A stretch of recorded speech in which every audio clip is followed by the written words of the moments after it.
சாரதி லா ஸ்டடீஸில் நம்ம அடுத்ததாக பார்க்கக்கூடிய மிக முக்கியமான டாபிக் தான் இந்த பேட்லி ஒர்க்கர். பேட்லி ஒர்க்கர்னா என்ன அப்படின்னா, இந்த ஒரு 4 லைனை படிக்கும்போது மிக அற்புதமாக புரிய வந்துடும். அது மட்டும் இல்லாமல் இது சிறு வினாக்களில் அடிக்கடிக்கு கேட்கக்கூடிய ஒரு கேள்வியாகவும் பார்த்துட்ருக்கோம். இந்த கேள்வி கேட்கப்படலைன்னா நம்ம எப்படி யூஸ் பண்ணிக்கலாம் அப்படின்னு பார்த்தீங்கன்னா, ரெட்ரிச்மெண்ட் அப்படின்ற கான்செப்டில் பேட்லி ஒர்க்கருக்கு வேலை கிடையாது அப்படின்ற மாதிரி நீங்கள் மென்ஷன் பண்ணி எழுதலாம். அதே போல் இண்டஸ்ட்ரியல் டிஸ்பியூட் ஆக்டில் இவங்களுக்கு பார்த்தீங்கன்னா எந்த மாதிரியான இடம் இருக்குது அப்படின்ற விவகாரத்தையும் நீங்கள் மென்ஷன் பண்ணி எழுத நீங்கள் கடமைப்பட்டிருக்கீங்க.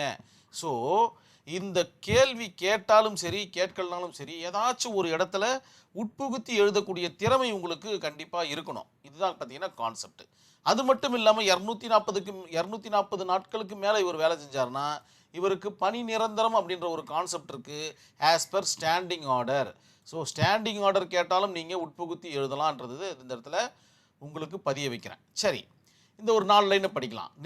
ஒரு நிரந்தர ஊழியர் மருத்துவ விடுப்பு அல்லது விடுமுறை எடுத்தால் ஒரு பர்மனண்ட் ஒர்க்கர் இருக்கார். இவருக்கு பார்த்தீங்கன்னா ஏதோ ஒரு ப்ராப்ளம் இருக்குது. அந்த ப்ராப்ளத்தின் காரணமாக இவர் ஒரு விடுமுறை எடுக்கிறார் இல்லைங்களா? ஸோ அந்த இடம் பார்த்தீங்கன்னா அந்த பணி இடம் வேக்கண்ட்டாக இருக்குது. இப்போ அந்த வேக்கண்ட்டை ஃபில் பண்ணுறதுக்காக இன்னொரு நபரை பார்த்தீங்கன்னா பணியில் அமர்த்துறாங்க. அந்த அமர்த்தக்கூடிய அந்த தொழிலாளியின் பெயர் தான் பேட்லி தொழிலாளின்னு அர்த்தம், பேட்லி ஒர்க்கர்னு அர்த்தம்.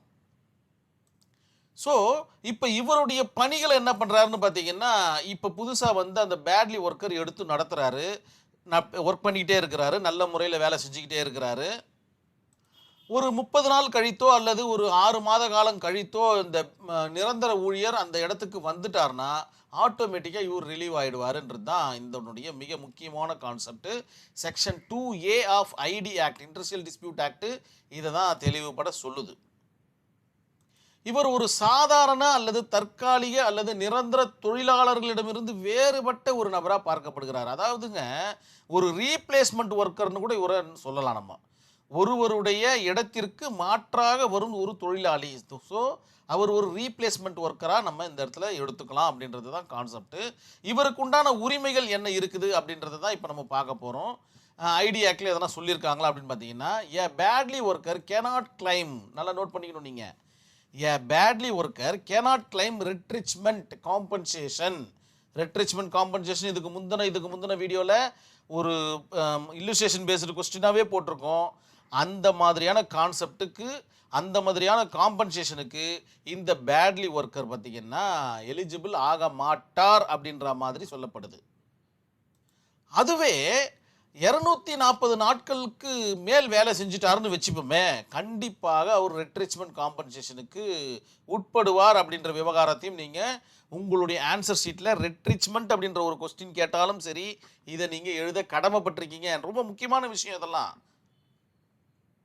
ஸோ அவருக்கு காம்பன்சேஷனும் கிடையாது, அதர் பெனிஃபிட் எதுவுமே கிடையாதுன்ற மாதிரி சொல்லியாச்சு. அடுத்த பேராகிராஃபில் என்ன சொல்கிறாங்க பாருங்களேன். அடுத்த பேராகிராஃபில் வேலையை கம்ப்ளீட்டாக முடிச்சுட்டாங்க. ஆஃப்டர் ஒர்க்கிங் 240 டேஸ், 240 நாட்களுக்கு மேலே அவர் வேலை செய்கிறாருன்னா he may get rights permanent worker. Permanent ஒர்க்கருக்கு உண்டான அந்த எல்லா தகுதி நிலையும் எல்லா உரிமைகளையும் இவர் பெற்று விடுகிறார். Depending the company rules. Company rules எதனா இருந்தாலும் சரி, இப்போ இருக்கக்கூடிய காலகட்டத்தில் ரூல்ஸ் இல்லைனாலும் சரி, 240 நாட்களுக்கு பேட்லி ஒர்க்கர் வேலை செஞ்சிட்டாருன்னா அவரை நிரந்தரமாக பணி அமர்த்தப்பட வேண்டும் என்பது தான் இப்போது இருக்கிற ரூல்ஸாக பார்க்கப்படுகிறது. இது ஸ்டாண்டிங் ஆர்டர்லேயும் இருக்கும் அப்படின்றது நீங்கள் நினைவில் வச்சுக்கணும். நீங்கள் ஸோ ஸ்டாண்டிங் ஆர்டர் கேட்டாலும் நீங்கள் எது எழுதலாம், ரெட்ரிச்மெண்ட் கேட்டாலும் எழுதலாம், ஐடி ஆக்ட் இண்டஸ்ட்ரியல் டிஸ்பியூட்டில் ஏதாச்சும் ஒரு கொஸ்டின் கேட்டாலும் எழுதலாம். இவ்வளோ விவகாரங்களுக்கு இந்த பேட்லி ஒர்க்கரை நம்ம யூஸ் பண்ணிக்கலாம். சரி, யூஸ் பண்ணுவீங்க நீங்கள், நாம் நம்பிக்கை இருக்குது. இன்னும் பாருங்கள், அழகு தமிழில் பாருங்கள். தற்காலிக வேலையில் நியமிக்கப்படும் தொழிலாளி, அந்த மாதிரி தான் நியமிக்கப்படுறாரு இந்த இடத்துல. ஓகே, நிரந்தர தொழிலாளருக்கு மாற்றாக பணியாற்றுகிறார். இவருக்கு மாற்றாக தான் இவர் பணியாற்றுகிறார். நிரந்தர தொழிலாளர் திரும்ப வந்தால் இவரது பணி முடியும். இவர் மறுபடியும் வந்துட்டாருன்னா இவருடைய பணி முடியும், இவர் மறுபடியும் வீட்டிற்கு செல்ல வேண்டியதுதான். சில நேரங்களில் 240 நாட்கள் தொடர்ச்சியாக வேலை செய்தால் இவருக்கு பணி நிரந்தரமாகும் வாய்ப்பு இருக்கிறது. இதை தான் அந்த இடத்துல அழுத்தி சொல்லக்கூடிய ஒரு விஷயமா பார்க்கப்படுகிறது. அது ரிலேட்டடான ஒரு கேஸ் ஸ்டடி தான் இந்த workmen of Burkunda colliery of central coal field limited versus management 1968 ஒரு நடந்த வழக்கு. ஒரு நிலக்கரி சுரங்கத்தில் ஒரு நிரந்தர தொழிலாளி பார்த்தீங்கன்னா மருத்துவ விடுப்பு எடுக்கிறாரு. அவரை ரீப்ளேஸ் பண்ணுற விதமாக ஒரு பேட்லி ஒர்க்கரை அந்த இடத்துல அவரை பணி அமர்த்துறாங்க. தொடர்ச்சியாக அவர் 240 நாட்கள் வேலை செஞ்சிடுறாரு. வேலை செஞ்சதுக்கு அப்புறமா இவர் உள்ளே வராரு. இல்லைன்னா இவரை பணி நிரந்தரம் செய்யக்கூடாது என்பதற்காக அவரை பணியை விட்டு நீக்கிறாங்க. இவர் பார்த்தீங்கன்னா மேனேஜ்மெண்ட்டுக்கு எதிராக இவர் வழக்கு தொடர்றாரு. தொடர்ந்து இவர் வெற்றி பெறாரு. தீர்ப்பு என்ன சொல்கிறாங்கன்னு பார்த்தீங்கன்னா, தொடர்ச்சியாக 240 நாட்கள் இவர் வேலை செய்திருக்கிறார். அதனால் இவரை பேட்லி ஒர்க்கராக கருத முடியாது, இவரை பர்மனன்ட் பண்ணுங்க அப்படின்ற மாதிரியான ஒரு தீர்ப்பை வழங்கி விடுகிறார்கள். அது மட்டுமல்லாமல் எப்பொழுது 240 நாட்களை தாண்டி இவர் வேலை செய்கிறாரோ அப்பொழுதே அந்த கம்பெனியின் உள்ள ரூல்ஸ் அண்ட் ரெகுலேஷனுக்கு இவர் கட்டுப்படுகிறார். எல்லா விதமான பெனிஃபிட்ஸுக்கும் இவர் உட்புகுகிறார். எல்லா விவகாரங்களையும் பார்த்தீங்கன்னா இந்த கேஸ் ஸ்டடியில் மிக தெளிவாக உங்களுக்கு டிஸ்கிரைப் பண்ணி தீர்ப்பாக கொடுத்துருக்காங்க. கண்டிப்பாக இந்த கான்செப்ட் உங்களுக்கு புரிஞ்சிருக்கும்னு நினைக்கிறேன். எந்த இடத்துலலாம் உட்புகுத்தி எழுதலான்ற ஒரு ஐடியாவும் கிடைச்சிருக்கும். நமது சாரதி லா ஸ்டடீஸில் ஒரு வாட்ஸ்அப் குரூப் ஒன்று ரன் ஆகிட்டு இருக்கு. அதில் இணையணும்னு ஆசைப்பட்டீங்கன்னா இந்த நம்பருக்கு நீங்கள் டெக்ஸ்ட் மெசேஜ் உங்கள் ஊர் மற்றும் பெயரோட டெக்ஸ்ட் மெசேஜ் பண்ணுங்கள்.